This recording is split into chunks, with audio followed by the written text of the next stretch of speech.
Part 1. You will hear a woman who works at an employment agency talking to a man about jobs he could apply for.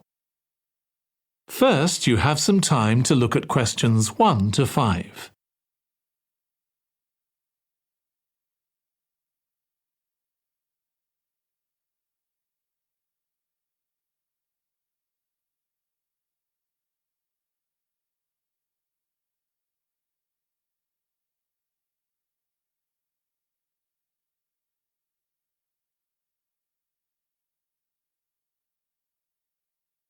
Now listen carefully and answer questions 1 to 5. Good morning. Thanks for coming in to see us here at the agency, Joe. I'm one of the agency representatives and my name's Sally Baker. Hi, Sally. I think we spoke on the phone, didn't we? That's right, we did. So thank you for sending in your CV. We've had quite a careful look at it, and I think we have 2 jobs that might be suitable for you. OK. The first one is in a company based in North London. They're looking for an administrative assistant. OK. What sort of company is it? They're called Home Solutions, and they design and make furniture.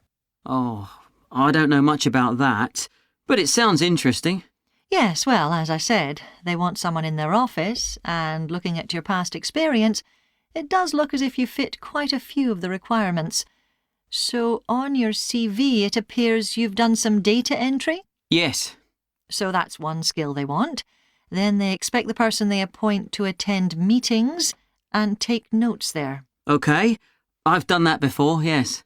And you need to be able to cope with general admin. Filing and keeping records and so on. That should be OK. And in my last job, I also had to manage the diary. Excellent. That's something they want here too. I'd suggest you add it to your CV. I don't think you mentioned that, did you? No. So, as far as the requirements go, they want good computer skills, of course, and they particularly mention spreadsheets. That should be fine. And interpersonal skills, which would be something they'd check with your references. I think that should be OK, yes. Then they mention that they want someone who is careful and takes care with details. Just looking at your CV, I'd say you're probably all right there. I think so, yes. Do they want any special experience? I think they wanted some experience of teleconferencing. Oh, I've got 3 years' experience of that. Let's see. Yes, good. In fact, they're only asking for at least 1 year, so that's great. So is that something that might interest you? It is, yes. The only thing is, you said they were in North London, so it would be quite a long commute for me. OK. Before you hear the rest of the conversation, you have some time to look at questions 6 to 10.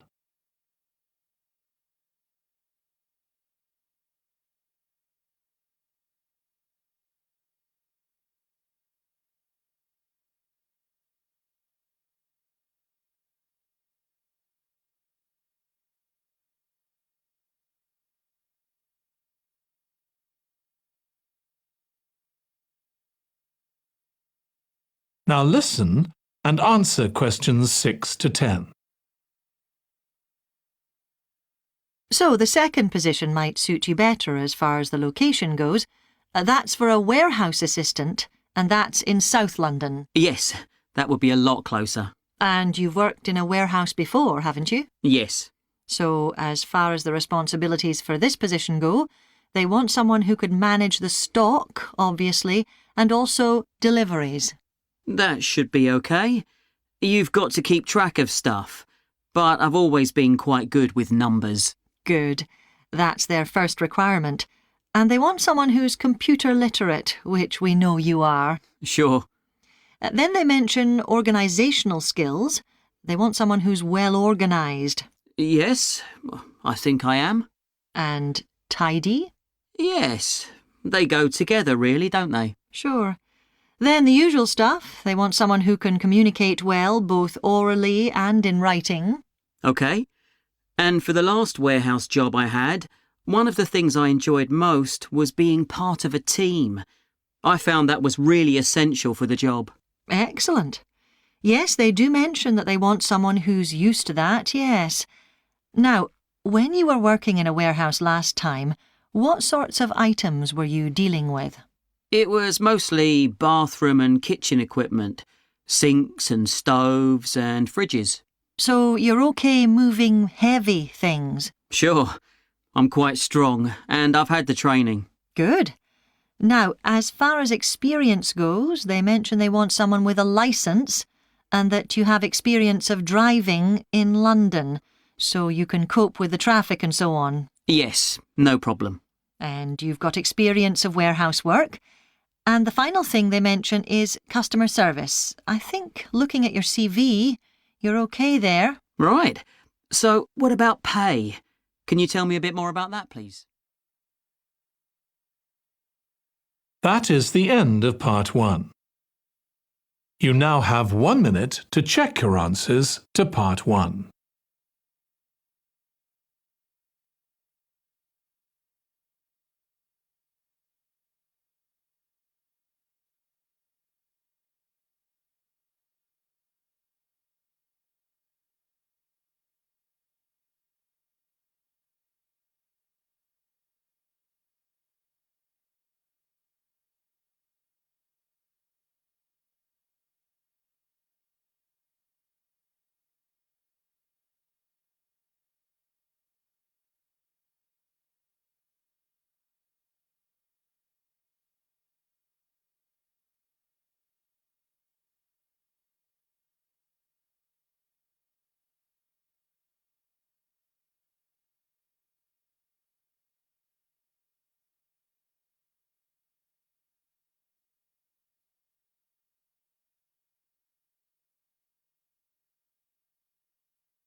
Part 3.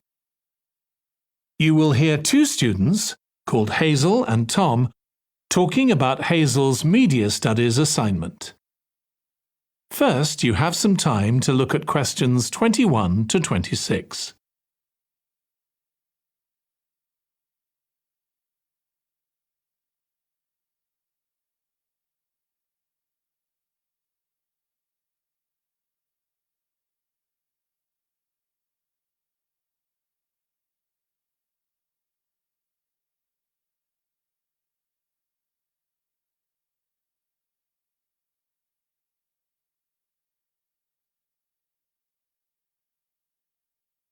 Now listen carefully and answer questions 21 to 26.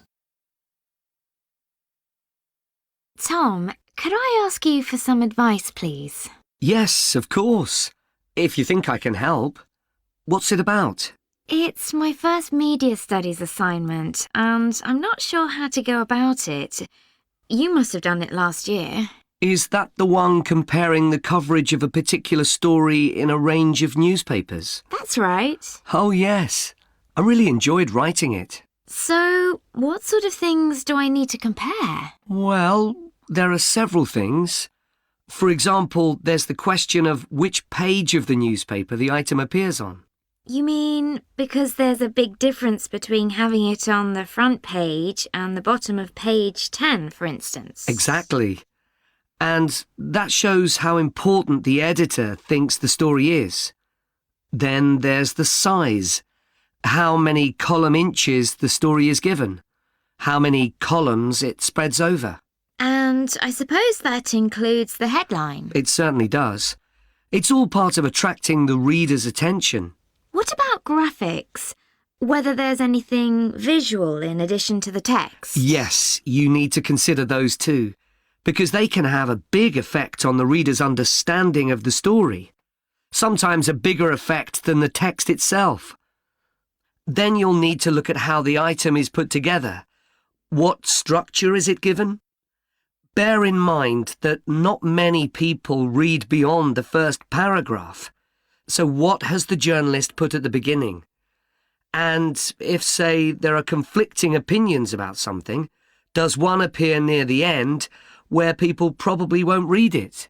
And newspapers sometimes give wrong or misleading information, don't they? Either deliberately or by accident. Should I be looking at that too? Yes, if you can. Compare what's in different versions. And as far as possible, try and work out what's true and what isn't. And that relates to a very important point. What's the writer's purpose? Or at least the most important one, if they have several. It may seem to be to inform the public, but often it's that they want to create fear or controversy, or to make somebody look ridiculous. Gosh, I see what you mean. And I suppose the writer may make assumptions about the reader. That's right, about their knowledge of the subject, their attitudes, and their level of education, which means writing so that the readers understand without feeling patronised. All of that will make a difference to how the story is presented.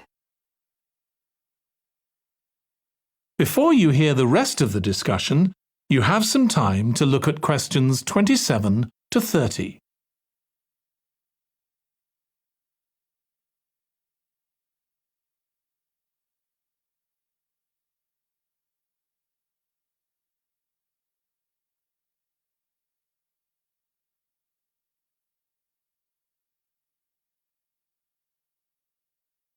Now listen and answer questions 27 to 30. Does it matter what type of story I write about? No. National or international politics, the arts, anything, as long as it's covered in 2 or 3 newspapers. Though, of course, it'll be easier and more fun if it's something you're interested in and know something about. And on that basis, a national news item would be worth analysing. I'm quite keen on politics, so I'll try and find a suitable topic. What did you choose for your analysis, Tom? I was interested in how newspapers expressed their opinions explicitly. So I wanted to compare editorials in different papers, but when I started looking, I couldn't find 2 on the same topic that I felt like analysing. In that case, I won't even bother to look. So in the end, I chose a human interest story, a terribly emotional story about a young girl who was very ill, and lots of other people, mostly strangers, raised money so she could go abroad for treatment. Actually, I was surprised. Some papers just wrote about how wonderful everyone was, but others considered the broader picture, like why treatment wasn't available here. I usually find stories like that raise quite strong feelings in me. I'll avoid that. Perhaps I'll choose an arts topic, like different reviews of a film or something about funding for the arts. I'll think about that. Yes, that might be interesting. OK, well, thanks a lot for your help, Tom. It's been really useful. You're welcome. Good luck with the assignment, Hazel. That is the end of part 3. You now have 30 seconds to check your answers to part 3.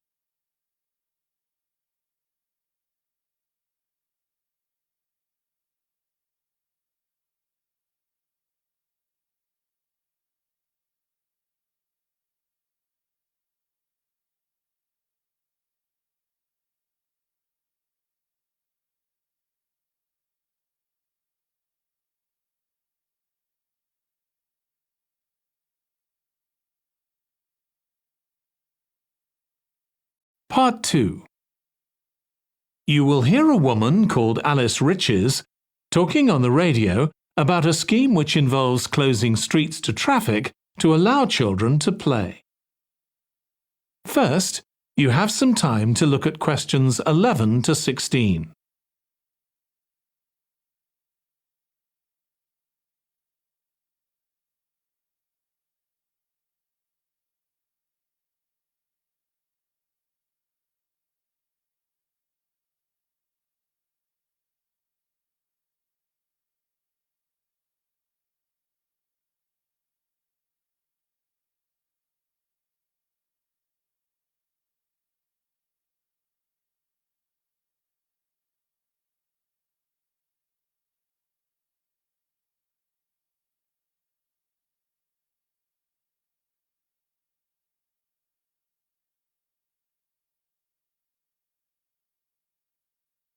Now listen carefully and answer questions 11 to 16. My guest on the show today is Alice Riches, who started the Street Play scheme where she lives in Beechwood Road. For those of you that don't already know, Street Play involves local residents closing off their street for a few hours so that children have a chance to play in the streets safely. She started it in her own street, Beechwood Road, and the idea caught on. And there are now Street Play schemes all over the city. So when did you actually start the scheme, Alice? Well, I first had the idea when my oldest child was still a toddler. So that's about 6 years ago now. But it took at least 2 years of campaigning before we were actually able to make it happen. So the scheme's been up and running for 3 years now. We'd love to be able to close our road for longer, for the whole weekend, from Saturday morning until Sunday evening, for example. At the moment, it's just once a week. But when we started, it was only once a month. But we're working on it. So what actually happens when Beechwood Road is closed? We have volunteer wardens, mostly parents, but some elderly residents too, who block off our road at either end. The council have provided special signs, but there's always a volunteer there to explain what's happening to any motorists. Generally, they're fine about it. We've only had to get the police involved once or twice. Now, I should explain that the road isn't completely closed to cars, but only residents' cars are allowed. If people really need to get in or out of Beechwood Road, it's not a problem as long as they drive at under 20 kilometres per hour. But most people just decide not to use their cars during this time, or they park in another street. The wardens are only there to stop through traffic. So can anyone apply to get involved in Street Play? Absolutely. We want to include all kids in the city, especially those who live on busy roads. It's here that demand is greatest. Obviously, there isn't such demand in wealthier areas where the children have access to parks or large gardens, or in the suburbs where there are usually more places for children to play outside. I'd recommend that anyone listening who likes the idea should just give it a go. We've been surprised by the positive reaction of residents all over the city, and that's not just parents. There are always a few who complain, but they're a tiny minority. On the whole, everyone is very supportive and say they're very happy to see children out on the street, even if it does get quite noisy. Before you hear the rest of the conversation, you have some time to look at questions 17 to 20.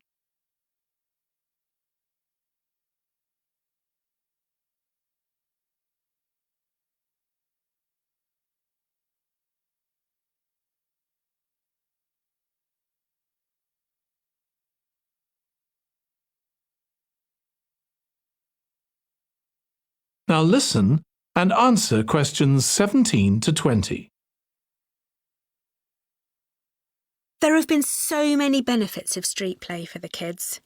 Parents really like the fact that the kids are getting fresh air instead of sitting staring at a computer screen, even if they're not doing anything particularly energetic.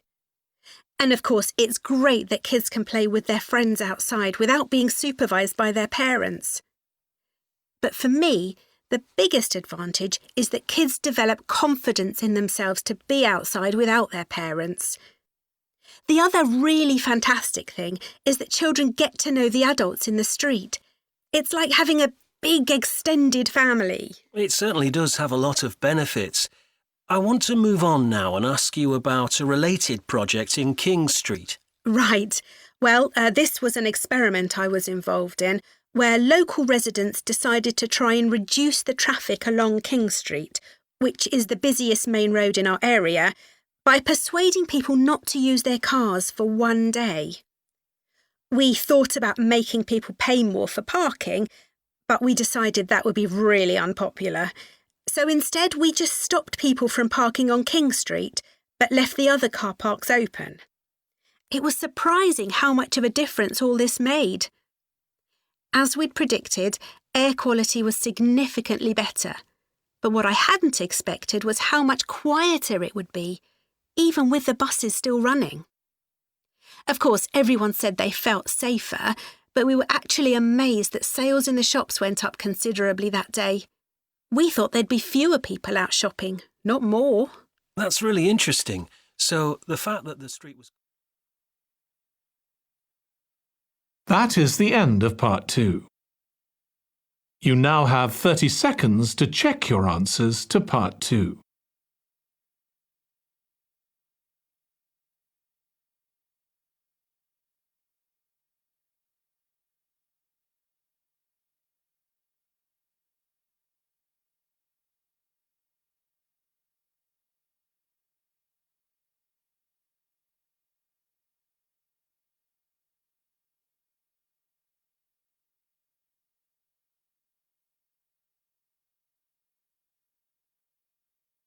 Part 4.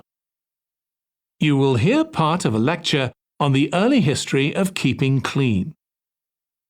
First, you have some time to look at questions 31 to 40.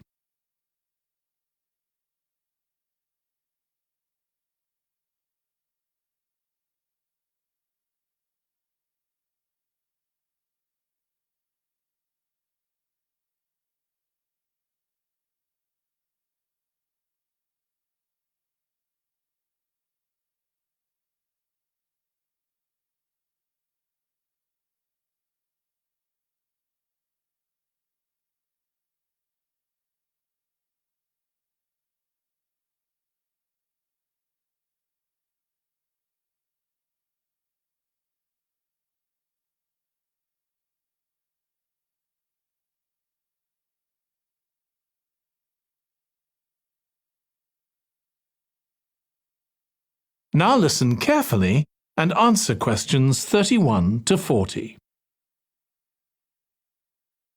Nowadays, we use different products for personal cleanliness, laundry, dishwashing and household cleaning, but this is very much a 20th century development. The origins of cleanliness date back to prehistoric times. Since water is essential for life, the earliest people lived near water and knew something about its cleansing properties, at least that it rinsed mud off their hands. During the excavation of ancient Babylon, evidence was found that soap making was known as early as 2800 BC. Archaeologists discovered cylinders made of clay, with inscriptions on them saying that fats were boiled with ashes. This is a method of making soap, though there's no reference to the purpose of this material. The early Greeks bathed for aesthetic reasons and apparently didn't use soap. Instead, they cleaned their bodies with blocks of sand, pumice and ashes, then anointed themselves with oil and scraped off the oil and dirt with a metal instrument known as a strigil. They also used oil mixed with ashes. Clothes were washed without soap in streams. The ancient Germans and Gauls are also credited with discovering how to make a substance called soap, made of melted animal fat and ashes. They used this mixture to tint their hair red. Soap got its name, according to an ancient Roman legend, from Mount Sapo, where animals were sacrificed, leaving deposits of animal fat. Rain washed these deposits, along with wood ashes, down into the clay soil along the river Tiber. Women found that this mixture greatly reduced the effort required to wash their clothes. As Roman civilization advanced, so did bathing. The first of the famous Roman baths, supplied with water from their aqueducts, was built around 312 BC. The baths were luxurious, and bathing became very popular. And by the 2nd century AD, the Greek physician Galen recommended soap for both medicinal and cleansing purposes.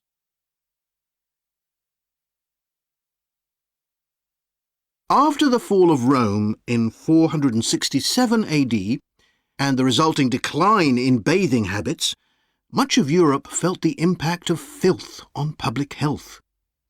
This lack of personal cleanliness and related unsanitary living conditions were major factors in the outbreaks of disease in the Middle Ages, and especially the Black Death of the 14th century. Nevertheless, soap-making became an established craft in Europe, and associations of soap makers guarded their trade secrets closely. Vegetable and animal oils were used with ashes of plants, along with perfume, apparently for the first time.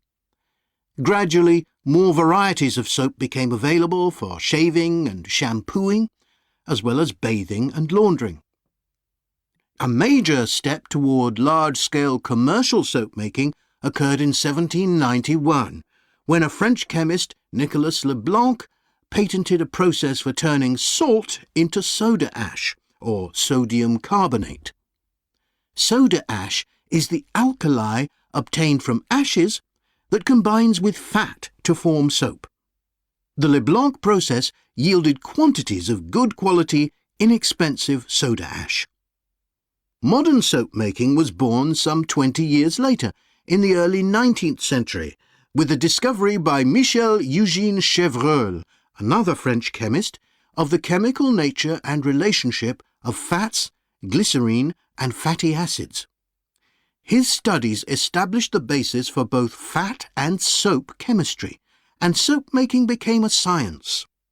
Further developments during the 19th century made it easier and cheaper to manufacture soap. Until the 19th century, soap was regarded as a luxury item and was heavily taxed in several countries. As it became more readily available, it became an everyday necessity, a development that was reinforced when the high tax was removed. Soap was then something ordinary people could afford, and cleanliness standards improved. With this widespread use came the development of milder soaps for bathing and soaps for use in the washing machines that were available to consumers by the turn of the 20th century. That is the end of Part 4.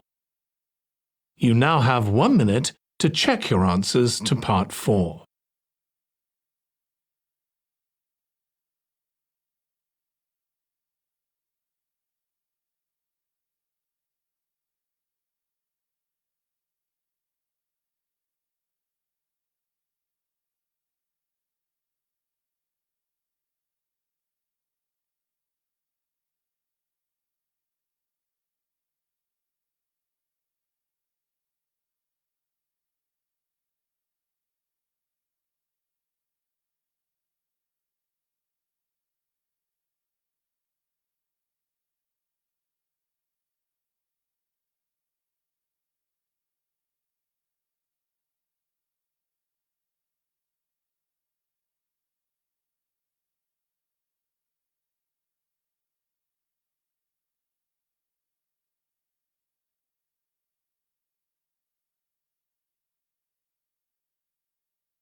That is the end of the listening test. In the Ielts test, you would now have 10 minutes to transfer your answers to the answer sheet.